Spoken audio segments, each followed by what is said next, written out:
Rick Good, big part of the industrial strength bluegrass story, part of so many different musical endeavors celebrating roots music in the Miami Valley for decades. I know a lot of folks remember seeing you with the Hotmud family back in the day. Back in the day, yeah, it's been a while, but I still run into people who remember Sam's Bar and Grill and have very fond memories of those days. How did the Hotmud family come about? Well, golly, that's been a long time since I thought of that. It was just 4 musicians. The other 3, Dave, Suzanne, and Michael, were friends.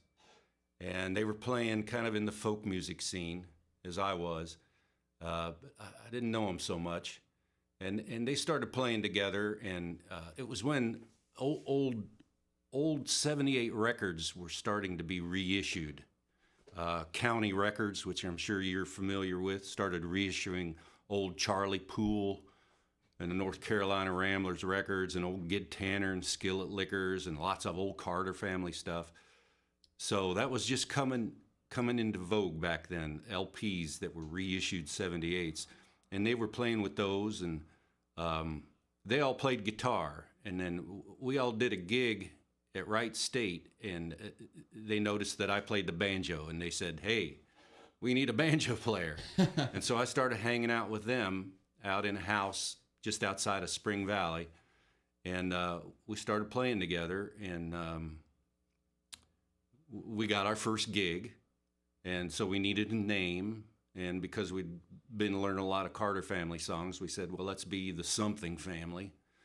And then we went to our astrological signs and got 2 fire signs, an earth sign, and a water sign.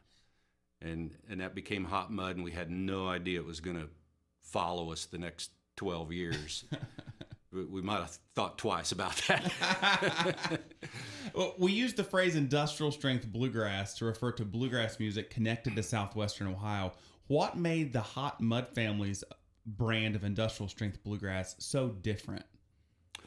Well, we were playing old time music, like pre-bluegrass. Yes, sir. A lot.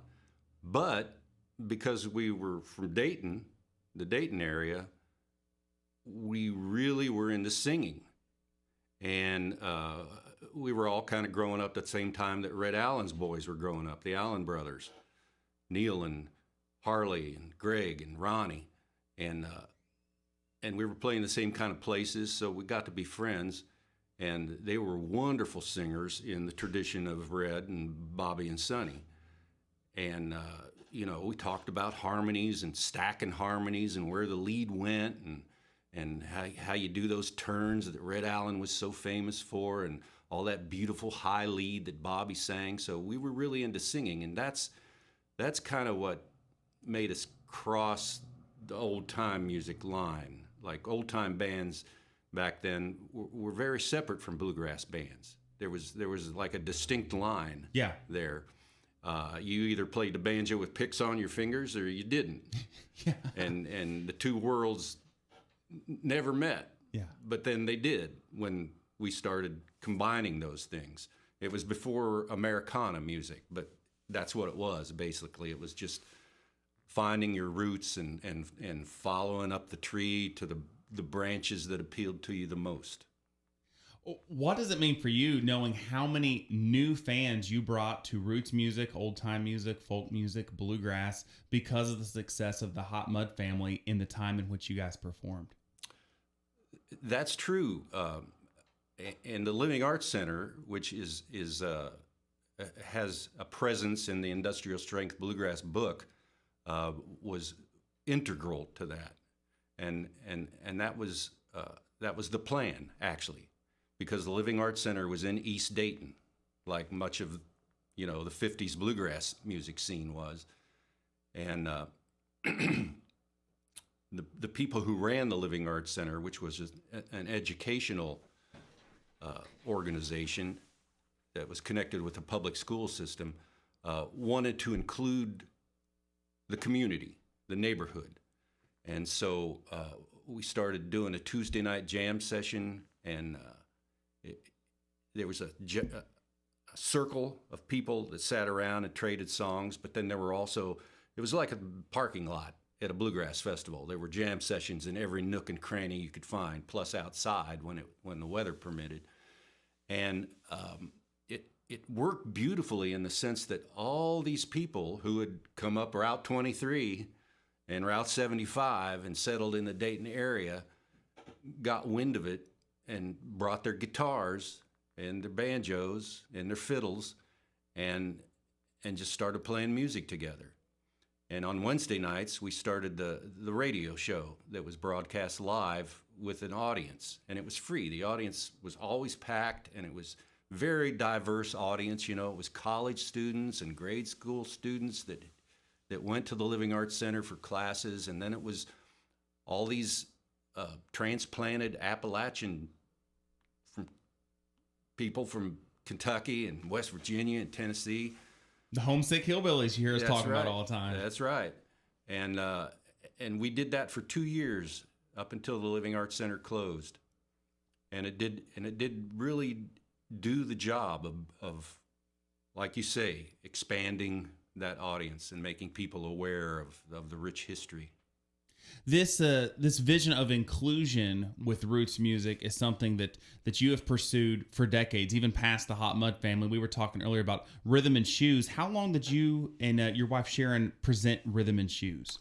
Well, Rhythm and Shoes started about 4 years later after the Hotmud family disbanded, and it was very much based in roots dancing, percussive dancing, clogging, and tap dancing.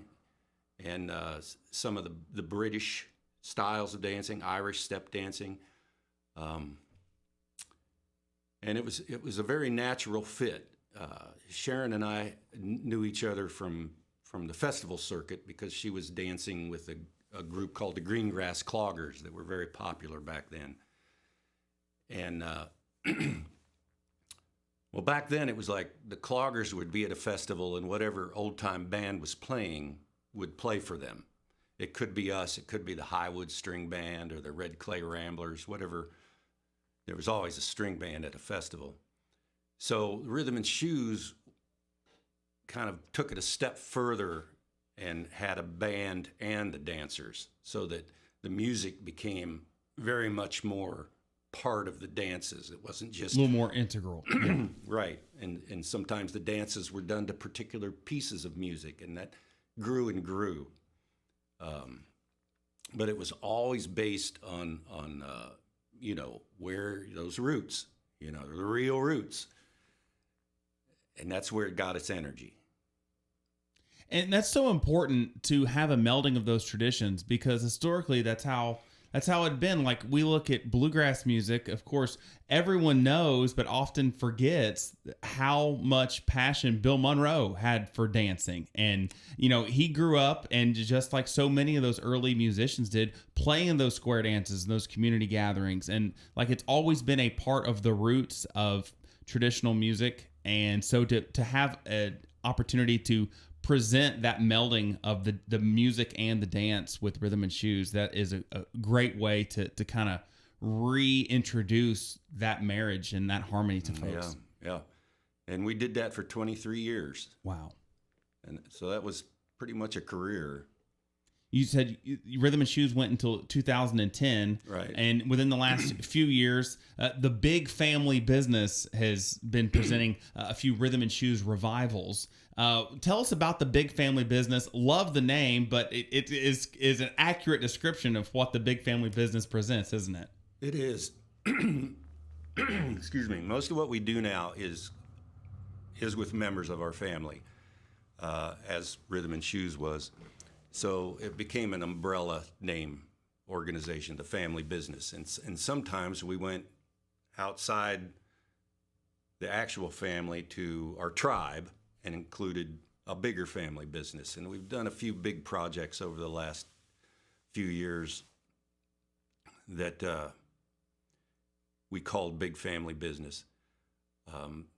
This latest one at the Foundry Theater includes members of my own family, my daughter and her husband, and my wife Sharon, and also some from the Rhythm and Shoes tribe, Becky Hill and Beth Wright, and her daughter Violet, who's grown up to be quite a dancer. And if Rhythm Shoes was still in existence, Violet would be one of our stars. And then another family from Yellow Springs who actually are part of the Foundry Theater and the Mad River Theater Works are part of our extended family too. So we've combined our families. There's 10 performers involved, and 6 of them are from Rhythm and Shoes. And then there's 4 others, Bob Lucas and Chris Westhoff, who manages the Foundry Theater, and his wife, Chloe Maynor, who is also Bob's stepdaughter.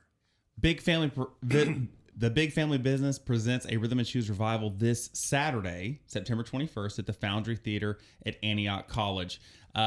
We've already kind of been teasing quite a bit, but what can folks expect when they come to see the Big Family Business? You know, we've already teased, you know, music and dancing and a great hybrid and a wonderful presentation, but what can folks expect? Well, lots of songs, lots of dancing. Some very old-time songs, some original songs that sound old-time, like you just played some David Rawlings and Gillian Welsh. They're the best at that. Some good harmonies, just about every combination of voice that we can produce, like 3 women singing together, husband and wife duets, bluegrass trios, fiddle tunes, banjo tunes, clogging, flat footing. It'll be a jam packed. Big time with the Big Family Business. That's right. That's right. It'll be really celebrating the rich tapestry of American roots music this Saturday night, the Foundry Theater at Antioch College in Yellow Springs, Ohio. It'll be great. Big Family Business, Rhythm and Shoes revival. Let me get the website here so folks know where to go to get tickets. That's antiochcollege.edu/foundry-theater. antiochcollege.edu/foundry-theater. Yes, sir. It's simple. If you just search the Foundry at Antioch College, it'll take you close as you can that's get. a lot easier. That's a lot easier. Yeah. Just hit the Google machine, the Foundry at Antioch College, pop up just like that. And the show's at 7 o'clock. 7 o'clock this Saturday. You don't want to miss it. It'll be a great celebration of music and dance and roots music cultures.